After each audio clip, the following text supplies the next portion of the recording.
Neste vídeo eu quero te mostrar porque culpa, medo, insegurança e desânimo te empurram para o depois e como isso se conecta à dependência emocional.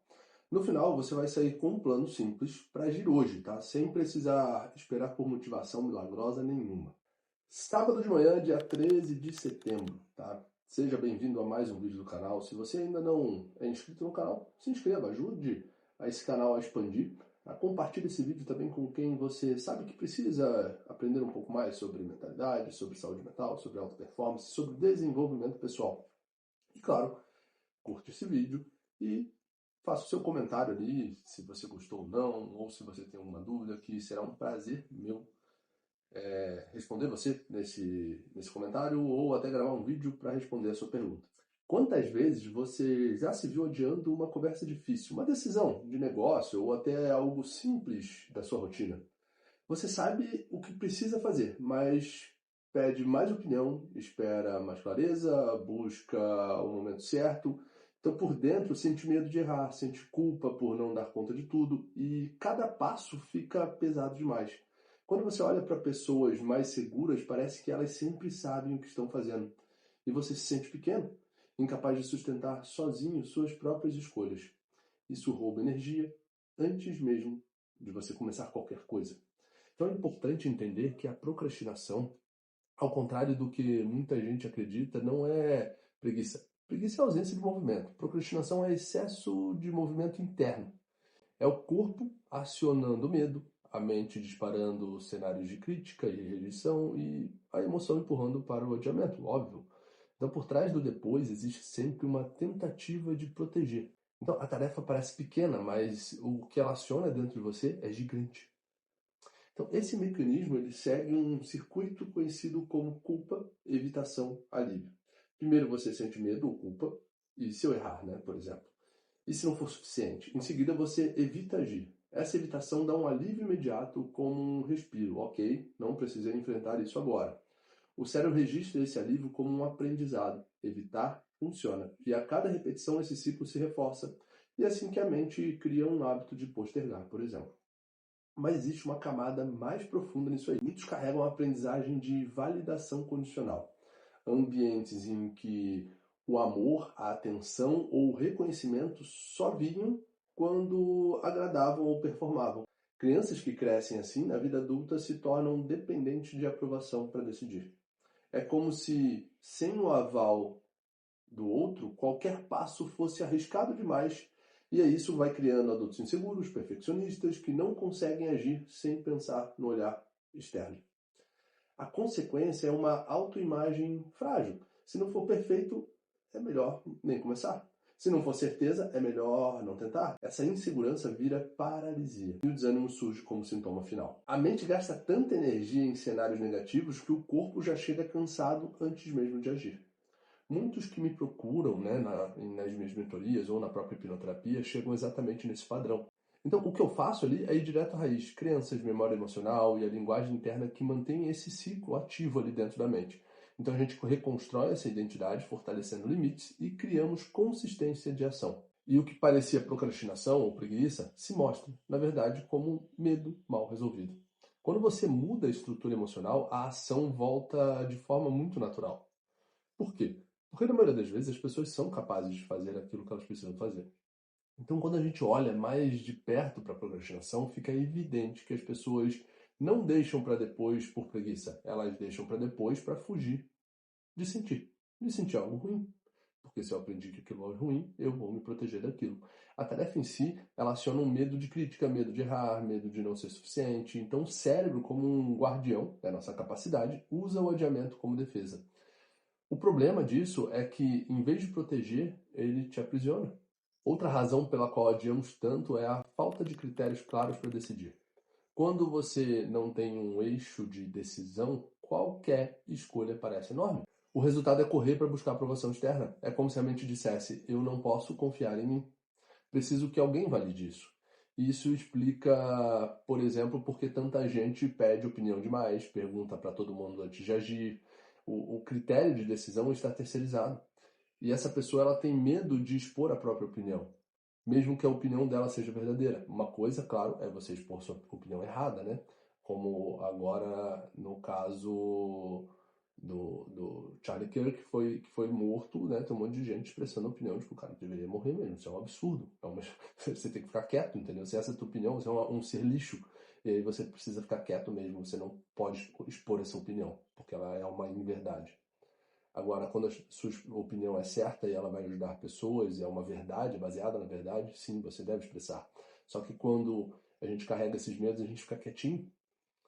Por quê? Porque a gente quer validação. E é óbvio que, na maioria das vezes, quando a gente expressa a verdade, a gente fala aquilo que pensa, mas que é o correto, muitas pessoas vão negar isso. Muitas pessoas vão rejeitar isso. E é assim em todas as áreas da vida.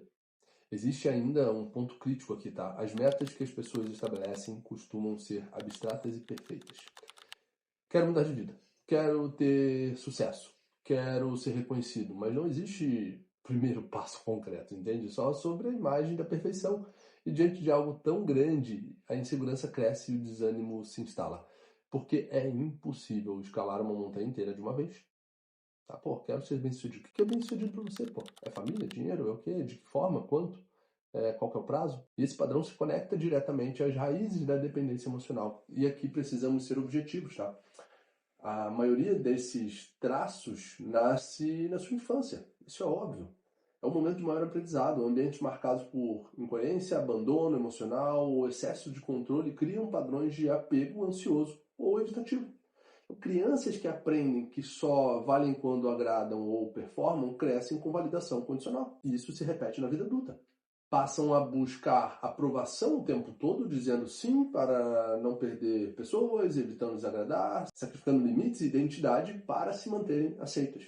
Esse padrão se reforça ainda mais em relações assimétricas, em que a atenção vem de forma intermitente. Às vezes presente, às vezes ausente, é o famoso migalhas emocionais. Isso cria uma neuroassociação poderosa. Por exemplo, você se acostuma a lutar para manter pouco, e qualquer ação que ameace perder esse pouco é evitada. É por isso que tantos adultos vivem paralisados, não por incapacidade, mas por medo de romper vínculos frágeis que reforçam a sua sensação de valor. No fundo, crenças centrais como sou insuficiente ou se eu desagradar serei rejeitado ficam gravadas como programas invisíveis. E é isso que gera os padrões de agradar para evitar conflito. E agradar nesse sentido é o oposto que agir com autonomia. Quem vive agradando não decide por si, decide para sobreviver, tá? Então, as consequências de não resolver esse ciclo são muito pesadas. A pessoa entra em estagnação crônica, terceiriza decisões, vive em relações assimétricas que drenam energia, experimenta esgotamento e a dolorosa sensação de estar vivendo a vida dos outros. E pior, perde oportunidades concretas, porque o tempo passa e o que era para ser feito hoje já não existe amanhã. É nesse ponto que eu gosto sempre de lembrar aos meus clientes, a procrastinação e a dependência emocional não são problemas isolados. São dois lados da mesma moeda, tá? A procrastinação é a mente que diz depois, para não sentir dor agora, e a dependência é o coração, né? Que diz, o coração, claro, a mente também, mas que diz sim para não perder alguém. Nos dois casos, quem perde quem é? Simplesmente você. Né? É exatamente aí que o trabalho terapêutico faz sentido. Quando usamos hipnoterapia, conseguimos acessar e ressignificar essas memórias que sustentam esse ciclo de culpa, de medo. E quando unimos isso a métodos comportamentais, criamos limites e rotinas que consolidam a autonomia. E o resultado disso é previsível. Mais clareza, mais ação, menos necessidade de depender do outro para existir.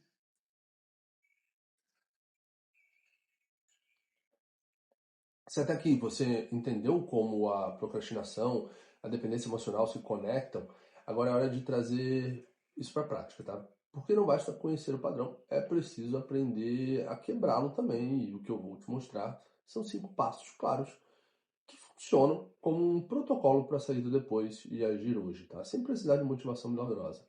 O primeiro é o rádio da culpa, tá? Reparar, aprender e decidir. RAD. A culpa, quando útil, ela vira ação. A culpa tóxica, aquela que só serve para punir, essa é descartada, tá? O segundo é o protocolo anti-adiamento, que eu chamo de 10-25-2. 10 segundos para definir a primeira ação mínima, por exemplo, abrir o documento e escrever 3 linhas, fazer a ligação e falar uma frase. 25 minutos de foco total, usando um timer, por exemplo.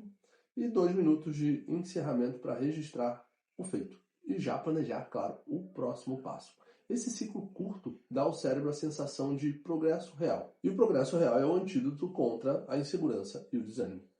O terceiro é a exposição gradual ao medo com regulação. Então, faça uma lista de 5 situações que você costuma evitar, das mais leves até as mais difíceis. Então, enfrenta a primeira usando respiração 4 para 6. Então, 4 segundos inspirando, 6 exalando. Antes e durante a ação. Registre seu desconforto do 0 a 10 e repita até ele cair para metade.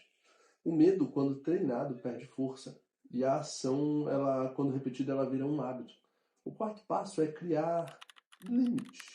Limites que curam a dependência, tá? Eu chamo isso de plano 7 dias de autonomia. Todos os dias, diga um não específico a pedidos que ferem suas prioridades, por exemplo.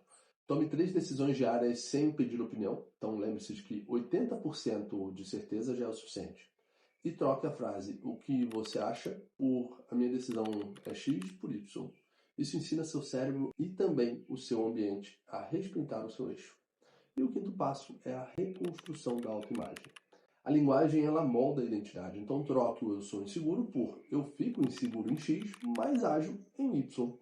Colete 3 evidências por dia de competência, mesmo que pequenas vitórias, microprovas, e faça uma revisão semanal desse dossiê de provas.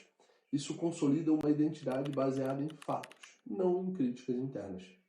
Quando a gente aplica isso em processos de mentoria e hipnoterapia, os resultados são visíveis. Empresários que adiavam demissões aprendem a aplicar o rádio, definem critérios objetivos e conseguem executar com comunicação limpa, sem carregar a culpa ali. Então, profissionais que pediam um aval para tudo passam 7 dias decidindo sozinhos. Em 2 semanas, o time inteiro passa a respeitar o novo padrão de clareza. Pessoas presas em relacionamentos assimétricos, elas conseguem mapear reforços intermitentes, estabelecer limites claros e encerrar ciclos de manipulação. Então aqui a grande lição é essa: culpa, medo, insegurança e desânimo não são sua identidade, são estados treinados por histórias antigas e contextos que te moldaram. Mas estados podem ser reprogramados, isso que você tem que colocar na tua cabeça. Quando você muda a estrutura, crenças, limites e microações diárias, a procrastinação ela perde função e a dependência emocional deixa de te controlar. Se você deseja aplicar isso de forma prática e construir clareza mental para alcançar resultados concretos, eu te convido para uma sessão de análise de caso comigo. Nela eu vou entender a sua situação, identificar os bloqueios emocionais que estão te travando e atrapalhando sua vida, gerando sintomas, e te mostrar como aplicar esse processo, esse passo a passo na sua vida. Então, o link para se inscrever está na descrição desse vídeo. E claro, se você ainda não me segue, não é inscrito no meu canal, se inscreva no meu canal. Obrigado por assistir esse vídeo até o final. Compartilhe esse vídeo e curta. Te vejo no próximo vídeo.